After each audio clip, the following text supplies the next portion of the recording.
കൊലപാതക പരമ്പരകൾ നടന്നു എന്ന് പറയുന്ന കർണാടകത്തിലെ ധർമ്മസ്ഥലയിൽ നിന്നും കൂടുതൽ ആധികാരികമായ വിവരം ലഭിച്ചു വരികയാണ്. കുഴിച്ചിട്ട മൃതദേഹങ്ങൾ കണ്ടെത്താൻ ഇന്നലെ ആയില്ലെങ്കിലും കുഴിച്ചിട്ട് എന്ന് പറയുന്ന പെൺകുട്ടികളെ കുറിച്ചുള്ള വിവരം ലഭിച്ചതായി റിപ്പോർട്ടുകൾ വന്നിരിക്കുന്നു. ഇന്നലെ മണ്ണുമാന്തുന്നതിനിടയിൽ അതിന് വേണ്ടുന്ന തരത്തിലുള്ള തെളിവുകളാണ് ലഭിച്ചിരിക്കുന്നത്. ആധാർ കാർഡും ചുവന്ന ബ്ലൗസും ഒപ്പം ATM കാർഡും ആണ് ഇന്നലെ ലഭിച്ചിരിക്കുന്നത് എന്ന് പുറത്തു വന്നിരിക്കുന്ന വിവരം. കിട്ടുന്ന തെളിവുകൾ നിമിഷങ്ങൾക്കകം അങ്ങനെ തന്നെ പുറത്തുവിടാൻ പ്രത്യേക അന്വേഷണ സംഘം തയ്യാറാകില്ല. കാരണം അതിൽ അവരുടെ അന്വേഷണത്തെ ബാധിക്കുന്ന വിവിധ ഘടകങ്ങളുണ്ട്. ഇന്നലെ കണ്ടെത്തിയതിൽ ഒരാൾ ലക്ഷ്മി എന്ന പെൺകുട്ടിയാണ് എന്നാണ് അറിയുന്നത്. അവരുടേതാണ് ആധാർ കാർഡ്. അതിന് വ്യക്തമായ തെളിവും ലഭിച്ചു. മറ്റൊന്ന് ശ്രുതി എന്ന കുട്ടിയുടേതാണെന്നും ചില സ്ഥിരീകരിക്കാത്ത വാർത്തകൾ വന്നുകൊണ്ടിരിക്കുന്നു. അതൊരു പക്ഷേ അന്വേഷണ സംഘം തെളിവ് സഹിതം രേഖപ്പെടുത്തിയിരിക്കാം, പക്ഷെ പുറത്തുവിട്ടിട്ടില്ല എന്നാണ് അറിയുന്നത്. അത് അന്വേഷണ വിധേയമാക്കി പുറത്തുവിടാനാണ് അവർ കാത്തുനിൽക്കുന്നത്. ഔദ്യോഗികമായി ചാനലിനൊക്കെ മുൻപിൽ വന്ന് ഒന്നും പുറത്തുവിടാൻ പറ്റില്ല. കാരണം അത് അന്വേഷണത്തെ ബാധിക്കുമെന്നുള്ളത് കൊണ്ട് അതേപടി അവർ സൂക്ഷിക്കുകയാണ്.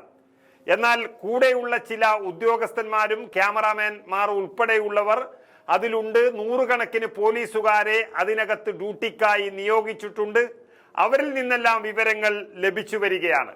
ആ വിവരം ലഭിക്കുന്നവർ ഞങ്ങൾക്ക് നേരിട്ട് തരുന്ന ആധികാരികമായ വാർത്തകൾ മാത്രമാണ് മീഡിയ ഗ്രാമം പുറത്തുവിടുന്നത്.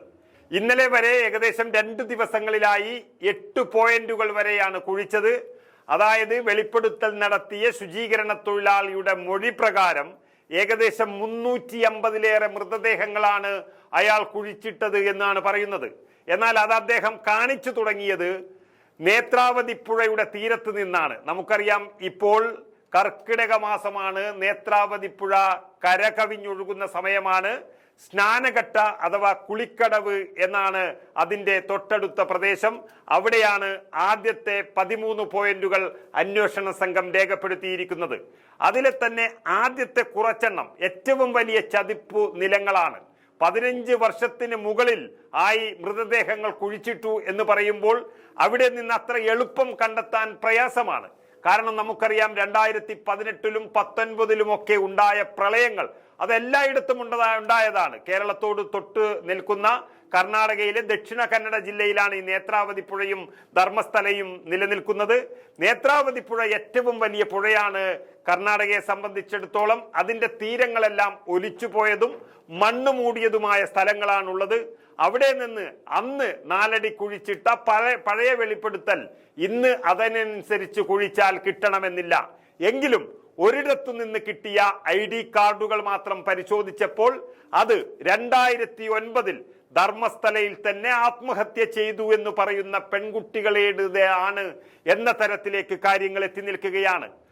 അപ്പോൾ ഉയർന്നു വരുന്ന ഏറ്റവും പ്രധാനപ്പെട്ട സംശയം എന്ന് പറയുന്നത് ധർമ്മസ്ഥലയിലെ ഉജിറെ ഗസ്റ്റ് ഹൗസിൽ തൂങ്ങി മരിച്ചു എന്ന് പറയപ്പെടുന്ന ഈ പെൺകുട്ടികളുടെ ശരീരം എങ്ങനെ ഈ പുഴക്കരയിൽ കുഴിച്ചിട്ടു, ആർക്ക് വേണ്ടി കുഴിച്ചിട്ടു എന്നുള്ളതാണ്.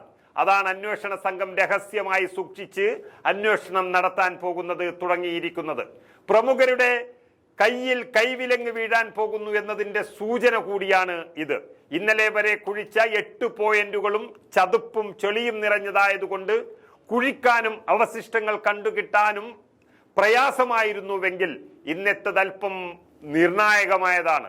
അത് ധർമ്മസ്ഥലയിലേക്കുള്ള വഴിയരികിലാണ്, റോഡരികിലാണ്. വലിയ തരത്തിൽ മണ്ണും ചെളിയും ഒന്നും മൂടിയ ഇടമല്ല അത്. കുഴിച്ചാൽ പെട്ടെന്ന് അവശിഷ്ടങ്ങൾ കിട്ടുമെന്നുറപ്പിക്കുകയാണ് ഇവിടെ 9 മുതൽ 13 വരെ ഉള്ള പോയിന്റുകളിൽ. ഇതിൽ പ്രത്യേകം എത്രയും പറഞ്ഞാൽ തീരാത്തതാണ് അന്വേഷണ സംഘം പ്രവർത്തിക്കുന്ന രീതി എന്ന് പറയുന്നത്. ധർമ്മസ്ഥലയിലെ ഭീകരന്മാരോട് കളിക്കാൻ ഈ രാജ്യം ഭരിക്കുന്നവർ തന്നെ മടിച്ചു നിൽക്കുന്ന ഒരു സാഹചര്യത്തിൽ അന്വേഷണ സംഘം എത്തുന്നതിന് മുൻപേ വാലും ചുരുട്ടി ഓടും എന്നാണ് എല്ലാവരും കരുതിയതും പറഞ്ഞതും. എന്നാൽ അവർ പൂർണ്ണമായും വിശ്വാസത്തിലെടുത്തിരിക്കുന്നത് ശുചീകരണ തൊഴിലാളിയെയാണ്. അയാൾ എന്തു പറയുന്നു, അയാൾ പറയുന്ന ഇടത്ത്, പറയുന്ന ആഴത്തിൽ, പറയുന്ന അകലത്തിൽ കുഴിക്കാനും പരിശോധിക്കാനും അന്വേഷണ സംഘം സന്തോഷപൂർവ്വം പ്രവർത്തിക്കുകയാണ്. എന്ത് പ്രതിബന്ധങ്ങൾ ഉണ്ടായാലും സത്യം അറിയണമെന്നാണ് മുഖ്യമന്ത്രി സിദ്ധാരാമയ്യയുടെ പ്രത്യേക നിർദ്ദേശം. അതുപ്രകാരം 1000-ഓളം പോലീസ് ഉദ്യോഗസ്ഥരും സുരക്ഷയ്ക്കായി ഉണ്ട്. ഫോറൻസിക്, റവന്യൂ, വനം, ഡോക്ടർമാരുടെ സംഘം, ക്യാമറാമാൻമാർ തുടങ്ങി എല്ലാവരും ഒറ്റക്കെട്ടായി നിന്ന് ഈ രാജ്യത്തെ തന്നെ ഏറ്റവും വലിയ അധാർമികതയുടെ തെളിവുകളെ ധർമ്മസ്ഥലയിൽ നിന്നും കുഴിച്ചെടുക്കുകയാണ്. അതിലാണ് 2 പെൺകുട്ടികളെ കുറിച്ചുള്ള വിവരം ഇന്നലെ ലഭിച്ചിരിക്കുന്നത്. ഇന്നത്തെ ദിവസം അതിനിർണായകമാണ്. കാരണം 9 മുതൽ 13 വരെയുള്ള പോയിന്റുകളിൽ അസ്ഥിപഞ്ജരം കിട്ടാൻ ഏറെ സാധ്യതകളാണുള്ളത്. അതിൽ നിന്നും കിട്ടുന്ന വിവരങ്ങൾ പ്രേക്ഷകരെ മീഡിയ ഗ്രാമം എത്രയും പെട്ടെന്ന് തന്നെ അറിയിക്കുന്നതായിരിക്കും.